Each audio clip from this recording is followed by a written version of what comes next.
మాల్యం పైన బ్రిడ్జి పైన నడిచేది చూసాం కదా, ఎత్తు బిల్డింగులు అన్నీ ఇక్కడ ఉండేది.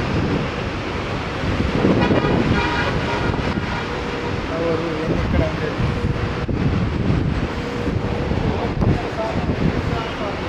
ఓకే సిటీ బస్సులు, డబల్ బస్సులు, సరే పరద, ఇది ఎన్ని ఎత్తు బిల్డింగులు అన్నీ ఇక్కడ మాల్యాలో ఉండేది.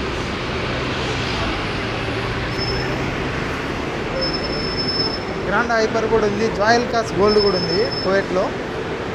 మన కడపలో అయితే చూసినాం కదా, జాయల్ కాస్, కళ్యాణ్ జ్యువెలర్స్, పిఎంజే, ఖజానా, అట్లా జాయల్ కాస్ అనేది కువైట్లో కూడా ఉంది. అంటే వరల్డ్ ఇంటర్నేషనల్లో కూడా మన జాయల్ కాస్ అనే బంగారు పెద్ద పెద్ద షాపులు కూడా ఉన్నాయి. జాయల్ కాస్ కనిపిస్తుంది, జాయల్ కాస్ దిల్ షేప్లో ఉంటాయి. మొత్తానికి కేబిటీసీ ఆఫీస్ ఉంది. మనం కార్డు కావాలంటే 14 ఇచ్చి ఏ బస్సు అయినా ఒక నెల తిరగచ్చు. Kuwait public transport company, Kuwait public transport company అనమాట.